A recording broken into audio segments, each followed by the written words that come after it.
Kothapeta KBN కళాశాలలో ఆంధ్రప్రదేశ్ భాషా సాంస్కృతిక శాఖ, అన్నమాచార్య భావన వాహిని సంస్థ మరియు కేబిఎన్ కళాశాల సంయుక్త ఆధ్వర్యంలో డాక్టర్ శోభారాజు గారి ప్రత్యక్ష పర్యవేక్షణలో అన్నమాచార్య సంకీర్తనల ఉచిత శిక్షణ కార్యక్రమం ప్రారంభమైంది.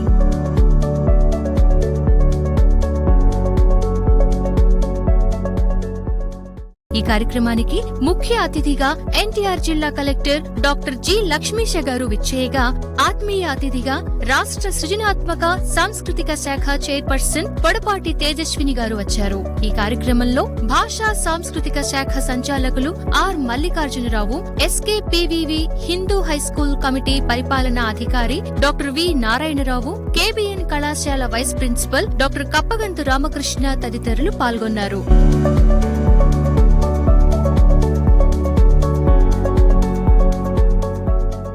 కార్యక్రమ ముఖ్య అతిథులు జ్యోతి ప్రజ్వలనతో కార్యక్రమాన్ని ప్రారంభించారు.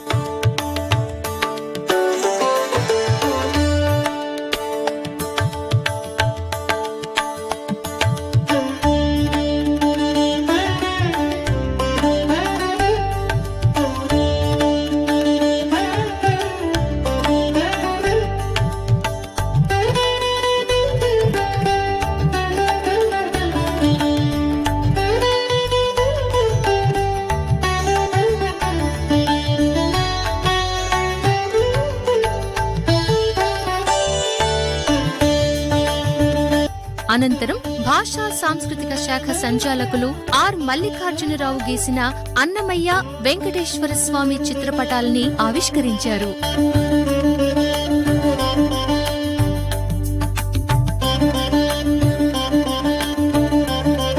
కళాశాల అధ్యాపకులు చలపతిరావు రచించిన పద్యభారతి గ్రంథాన్ని అతిథులు ఆవిష్కరించారు.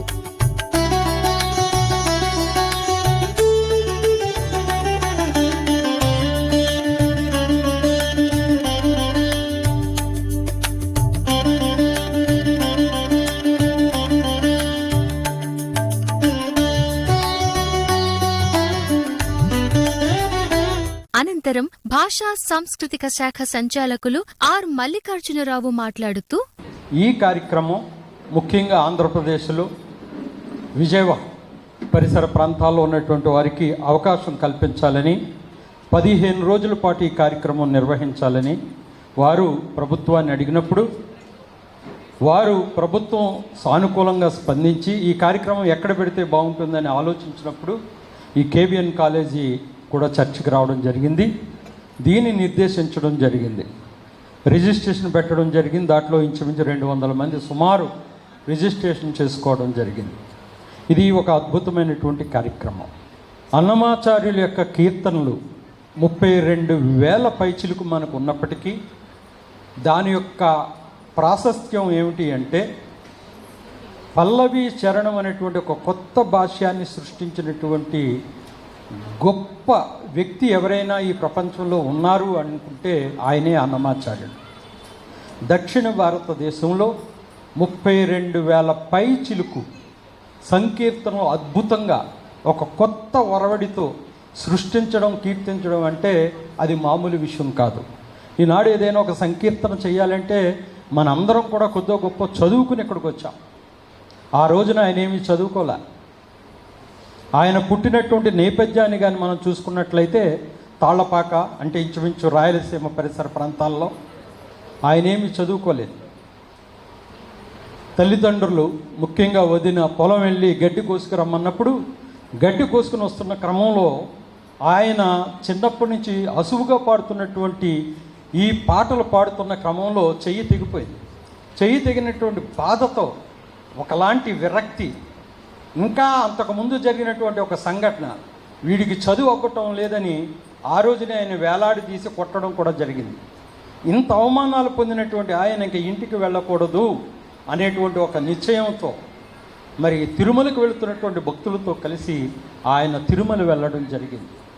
మీ అందరికీ తెలుసు, తిరుమల సరౌండింగ్లో ఉన్నటువంటి గ్రామ దేవతలు, అక్కడ ఉన్నటువంటి ఒక గ్రామ దేవత యొక్క ప్రత్యక్షంగా ఆయనకి కనపడి అద్భుతమైనటువంటి ఈ శక్తిని ఇవ్వడం, అన్నమయ్యలో ఉన్నటువంటి కీర్తనలు భక్తిపరంగానే కాదు, సమాజంలో ఉన్నటువంటి రుగ్మతల మీద కూడా ఆయన ఎన్నో రాసిన జరిగింది.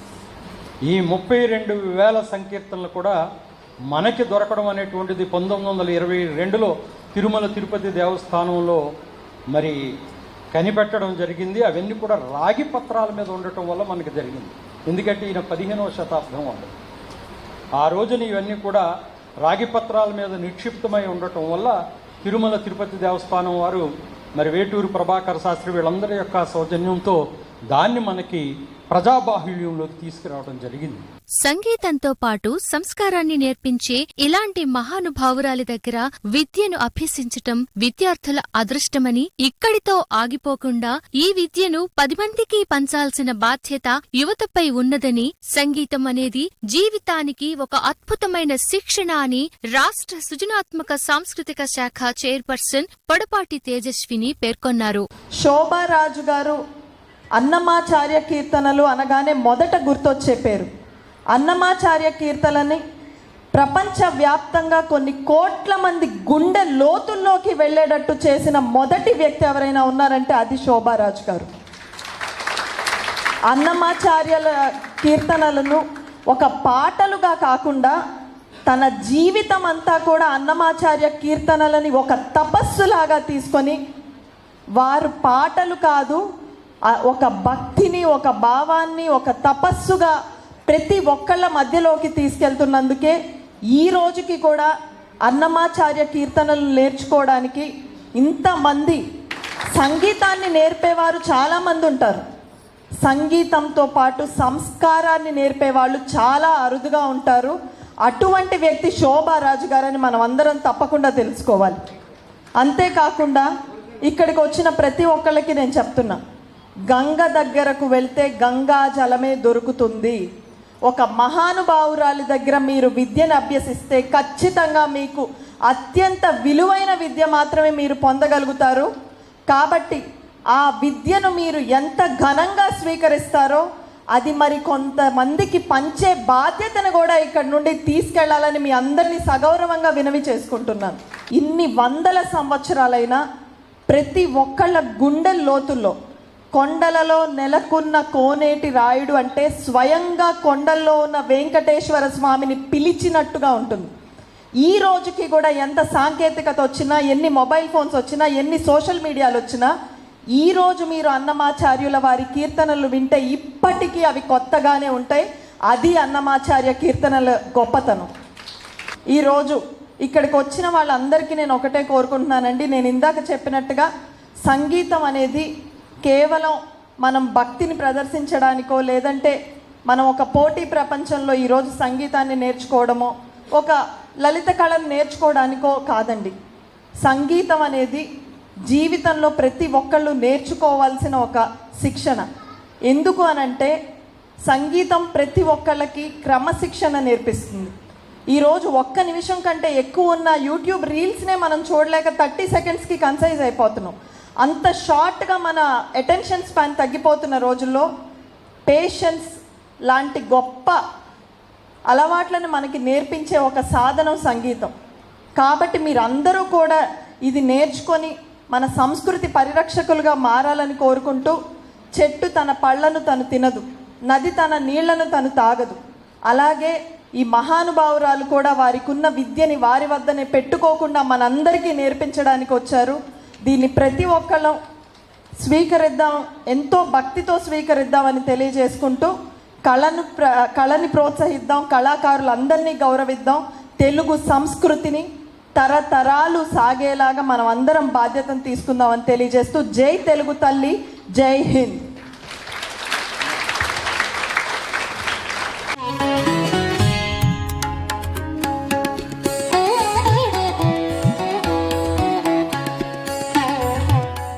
అన్నమాచార్య వారసత్వ సంపదను ఈ తరానికి అందించడంలో డాక్టర్ శోభారాజు గారు ఒక టార్చ్ బేరర్ లా నిలిచారని కలెక్టర్ జి లక్ష్మీశ గారు కొనియాడారు. అన్నమాచార్య సంకీర్తనల శిక్షణ కార్యక్రమంలో ఇప్పుడే మాట్లాడుతూ చెప్పారు. ఆన్లైన్ రిజిస్ట్రేషన్ పెట్టాము, ఎంతమంది వస్తారో ఏమనుకున్నాము, కానీ మన పిల్లలకి అవకాశం రాలేదు, అందరూ బయటవాడు రిజిస్టర్ అయిపోయారని ఇప్పుడే చెప్తున్నారు కరస్పాండెంట్ గారు. అంటే అంత డిమాండ్ ఉంది. అంటే ఒకసారి అనిపిస్తుంది ఇంత టెక్నాలజీ ముందుకు వెళ్తూ ఉంది కదా, నిజంగానే సంస్కృతి, కళ, ఈ నాటకాలు, పద్య నాటకాలు ఇవన్నీ వింటారా న్యూ జనరేషన్ అంటే కొంతమంది స్కెప్టికల్గా ఉంటారు. వినరు అయ్యో ఇప్పుడంతా ఆన్లైన్ వచ్చేసింది, అంతా యూట్యూబ్ చూస్తుంటారని. కానీ కళా సంస్కృతి అనేది మా అమ్మ లాంటిది. అమ్మని ఎవరైనా వద్దనుకుంటామా? అమ్మ గురించి ఎప్పుడైనా చెడుగా మాట్లాడగలమా? సంస్కృతి అనేది అటువంటి ఇంపార్టెంట్. అందుకే ఎక్కడికి వెళ్ళినా కూడా మన సంస్కృతిని, మన రూట్స్ని మనం మర్చిపోకూడదు. అటువంటి సంస్కృతిని కొత్త తరాలకి చేరవేస్తూ భావితరాలకి ముందుకు తీసుకెళ్ళడానికి ఎంత టెక్నాలజీ మారినా, ఎంత ఇది ఇన్నోవేషన్స్ వచ్చినా కూడా ఆ కళని అదే స్ఫూర్తితో ఎన్నో కష్టాలు ఎదుర్కొని ముందుకు తీసుకెళ్తూ నెక్స్ట్ జనరేషన్కి అందజేస్తున్న అమ్మ డాక్టర్ శోభారాజు గారికి హృదయపూర్వక అభినందనలమ్మ. మీరు నిజంగా టార్చ్ బేరర్స్ యంగ్ జనరేషన్స్కి ఎక్స్పెషల్లీ. ఒకవైపు చూసుకుంటే ఒకసారి అనిపిస్తుంది, అవును కదా యంగ్ జనరేషన్స్ ఇవన్నీ ఎందుకు పాటిస్తారు? సంగీతం నేర్చుకోకపోతే ఏంటి, నాకు ఐటీ తెలుసు, నేను ఇక్కడ ఉండకపోతే ఏంటి, నేను ఎన్ఆర్ఐ ఉంటాను, నేను బయట ఉంటాను చాలా అనుకుంటారు. కానీ ఈ సంస్కృతి, కళ దీని ద్వారా కేవలం నాలెడ్జో లేదా ఒక సింగింగ్ టాలెంటే కాదు, దీని ద్వారా మన గొప్పతనం, మన సంస్కృతి గొప్పతనం, మన భారతదేశానికి ఉన్న చరిత్ర గొప్పతనం గురించి తెలియజేస్తుంది. ఈ మధ్య మీరందరూ చూశారు యోగాంధ్ర కార్యక్రమం. యోగా అనేది మన రాష్ట్రంలో పుట్టిండేది, మన దేశంలో పుట్టిండేది. ఈరోజు విశ్వవ్యాప్తంగా ప్రతి ఒక్కరు చేయగలుగుతున్నారు. ఎందుకు? అది ఆ యోగా చేయకపోతే ఏమవుతుంది? అన్ని ఆరోగ్యానికి వేరే రకాలుగా ఉన్నాయి కదా, మెడిసిన్స్ ఉన్నాయి కదా, అన్ని రకాల మోడర్న్ మెడిసిన్స్ అన్నీ ఉన్నాయి. కానీ యోగా అనేది మీకు అందరికీ తెలుసు, ఏ ఒక ఎక్స్టర్నల్ ఇన్పుట్ లేకుండా ఓన్లీ విత్ స్వయం కృషితో ఇంటర్నల్ ఇంజనీరింగ్ చేసుకుంటూ మనము అన్ని రోగాలకి దాని ముందుకు అనుకోవచ్చు, ఏ రోగాలు దగ్గరకు రాకుండా చూసుకోవచ్చు. అందుకే ఈరోజు కేవలం మన దేశంలోనే కాకుండా వేరే దేశంలో ఉన్న, మన దేశం వాళ్ళు కాదు వేరే దేశం వాళ్ళు కూడా పాటిస్తూ ఉన్నారు. ఈరోజు ప్రపంచంలో ఎక్కడ వెళ్ళినా కూడా దాదాపుగా 120 దేశాలలో యోగాని పాటిస్తూ ఉన్నారు, ప్రాక్టీస్ చేస్తున్నారు. అది భారతదేశానికి ఉన్న గొప్పతనము. అటువంటి ఒక గొప్ప చరిత్ర, అటువంటి ఒక గొప్ప కల్చర్, కష్టం, ట్రెడిషన్ మన దేశంలో, మన రాష్ట్రంలో ఉన్నాయి. దాన్ని నేర్చుకుంటూ మిగతా వాళ్ళకి నేర్చుకోవాలని తపనంతో మీరు వచ్చి మిగతా వాళ్ళకి కూడా ఆదర్శంగా నిలుస్తున్న మీ అందరికీ కూడా హృదయపూర్వక అభినందనలు తెలియజేస్తూ ఉన్నాను. ఎందుకంటే ఇప్పుడే మాట్లాడుతూ చెప్పారు కళకి నాకు అర్హత ఉందని. అది అర్హత ఎంత ఉందో తెలియదు కానీ బాగా ఆనందిస్తాను, ఆహ్లాదిస్తాను. ఇటువంటిది ఉంటే కంపల్సరీ వెళ్ళాలని, ఎంత బిజీ కూడా రావాలి చూడండి. ఎందుకంటే నేను నేర్చుకున్నాను దానికన్నా ఇటువంటి పెద్ద పెద్ద మహానీయులతో కూర్చొని నేను వినే అవకాశం ఉంది, అదృష్టంగా భావిస్తాను నేను ఇక్కడ ఉండడం. కాబట్టి ఇటువంటి మంచి కార్యక్రమాలను ఆహ్వానించేందుకు చాలా ఆనందంగా ఉంది. విజయవాడలో ఇటువంటి మరెన్నో కార్యక్రమాలు జరగాలి. మరి ఎంతమంది కళాకారులకి అలాగే కళా ప్రోత్సాహాలకి నెక్స్ట్ జనరేషన్ కూడా ఈ విషయాన్ని తీసుకెళ్ళాలి. ప్రతి ఒక్కరూ దీన్ని ప్రాక్టీస్ చేసుకుంటూ, ఇప్పుడే మేడం మాట్లాడుతూ చెప్పారు, ఇది ప్రాక్టీస్ చేస్తుంటే, ఈ సంగీతాన్ని నేర్చుకుంటూ ఉంటే దాంతో కాన్సన్ట్రేషను, ఆ ఫోకస్, అటెన్షన్ స్పాన్ ఎంత పెరుగుతుందంటే ఆ పాట 5 నిమిషాలు 10 నిమిషాలు అయిపోయేంత వరకు ఆ ప్రపంచంలో ఇంకేమి తెలిసి ఉండదు ఎక్సెప్ట్ ఆ స్వరము, ఆ రిథమ్ తప్పితే ఇంకేం ఉండదు మైండ్లో. అది ఆ ఫోకస్, అది చాలా ఇంపార్టెంట్. దానివల్ల యంగ్ జనరేషన్స్కి ఇది ఒక క్లూ. ఓకే, ఇప్పుడు చదవాలంటే కాన్సన్ట్రేషన్ కావాలంటారు, మెమరీ రావాలంటే బాగా చదవాలంటారు, బాగా చదవాలంటే మైండ్ ప్యూర్గా ఉండాలి. ఆ అటెన్షన్ స్పాన్ ఎంత ఉంటే అంత బాగా చదవగలుగుతారు, ఏమైనా సాధించగలుగుతారు. ఎవరైతే ఎక్స్ట్రా కరిక్యులర్ యాక్టివిటీ, ముఖ్యంగా ఈ మ్యూజిక్, ఈ సంగీత దీంట్లో ఉంటారో వాళ్ళ అకాడమిక్ ట్రాక్ రికార్డ్ కూడా చూసుకుంటే చాలా బాగానే ఉంటుంది. ఎందుకంటే ఆ మైండ్ దాంట్లో అది లీనమైపోయి ఉంటుంది కాబట్టి ఏదైనా యాక్సెప్ట్ చేసుకోగలదు, ఏదైనా సాధించగలదు. కాబట్టి ఈ విషయాన్ని న్యూ జనరేషన్కి కూడా మనం తెలియజేయాల్సిన అవసరం ఉంది. ఇంత చక్కటి కార్యక్రమానికి వచ్చేసిన ప్రతి ఒక్కరికి, అలాగే పాల్గొంటున్న మీకు అందరికీ, ముఖ్యంగా అమ్మగారికి, అట్లాగే కల్చరల్ డిపార్ట్మెంట్కి ఈ కార్యక్రమం ఇక్కడ తీసుకొచ్చినందుకు చాలా హృదయపూర్వక అభినందనలు తెలియజేసుకుంటూ, నన్ను కూడా ఈ కార్యక్రమంలో భాగస్వామ్యం చేసినందుకు మళ్ళీ హృదయపూర్వక అభినందనలు తెలియజేస్తూ, ధన్యవాదాలు తెలియజేస్తూ సెలవు తీసుకుంటున్నాను. Thank you. అన్నమయ్య పాటను ప్రపంచవ్యాప్తం చేయడమే తన గమ్యమని డాక్టర్ శోభారాజ్ తెలిపారు. యావత్ జీవితం ఆ శ్రీవారి స్వరసేవకే అంకితం అన్నారు. అందరూ అన్నమయ్య పాటలు పాడుకోవడమే కాకుండా అందులోని జీవిత పాఠాలను దైనందిన జీవితంలో అనువదించుకుని ఒక శృతిబద్ధమైన జీవితాన్ని గడపాలి అని ఆకాంక్షించారు. 6 సంకీర్తనలు, మాక్సిమం 10 సంకీర్తనలు మీకు నేర్పాలనుకుంటున్నాను.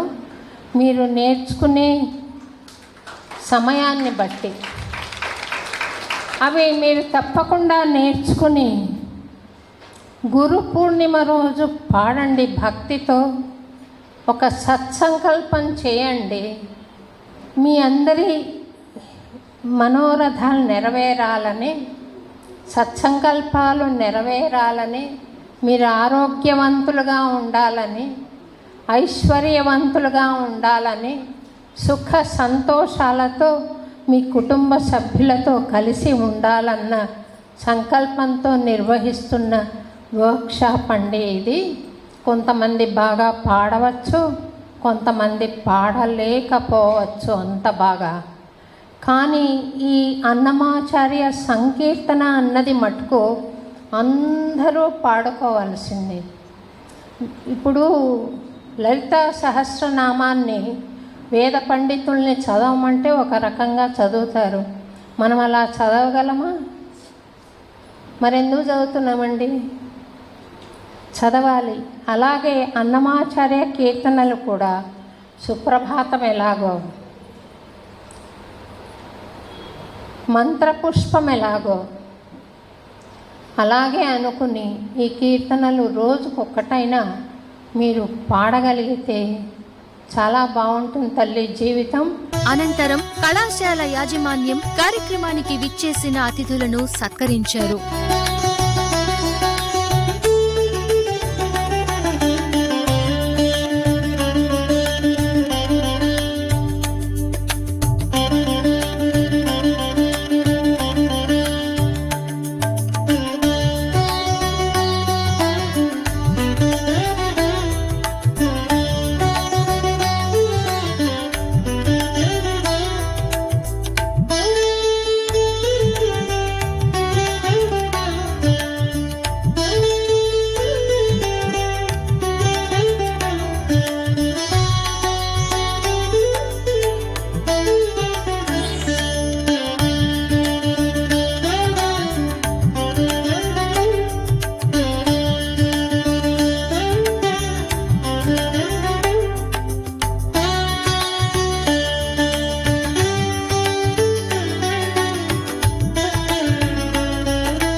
ఈ కార్యక్రమానికి విచ్చేసిన వీక్షకులతో డాక్టర్ శోభారాజు గారు సంకీర్తనల సాధన చేయించారు. శ్రీశ శీశ సాస సాస దాసాయ దాసాయ నీసారి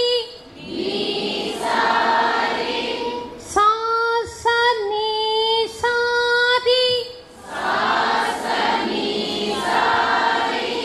శ్రీశ దాసాయ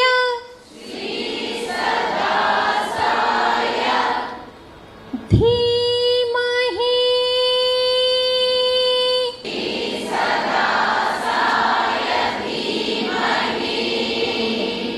సా స సా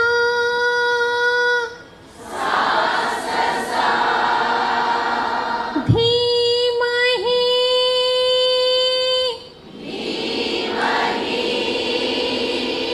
సా స నీ సారి సా స సా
సహజి వలె ఉండి ఏమి సాధింపలేడు అని ఈ కీర్తనలో సోషల్ మెసేజ్ ఇచ్చాడు, మారల్ ఇన్స్ట్రక్షన్ ఇచ్చాడు, స్పిరిచువల్ లెసన్ చెప్పాడు అన్నమయ్య. అటువంటి అద్భుతమైన కీర్తన హంసధ్వనిలో నేను ఒకసారి స్వరాలు పలికించి 1 నిమిషం మిమ్మల్ని పంపిస్తా.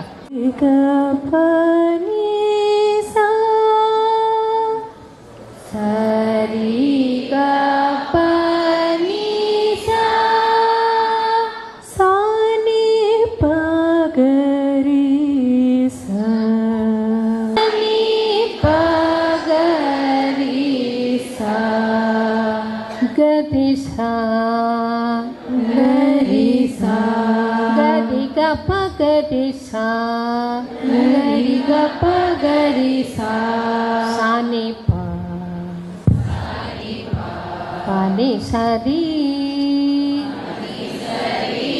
పాని సరిగా గపరి గప గరిసా సప గరిసా సని ప గరిసా ని సని ప గరిసా సరి గప ని సా ని సరి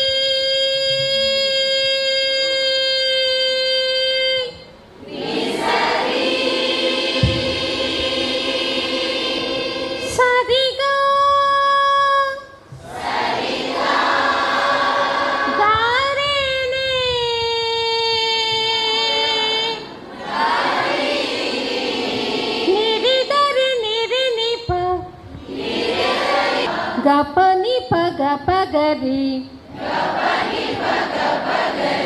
సరి గరి సరి సని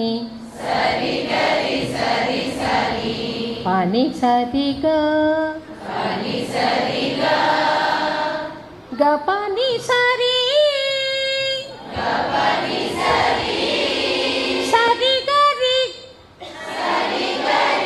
సరి సని పని సని పని పగరి గరి సని పని సా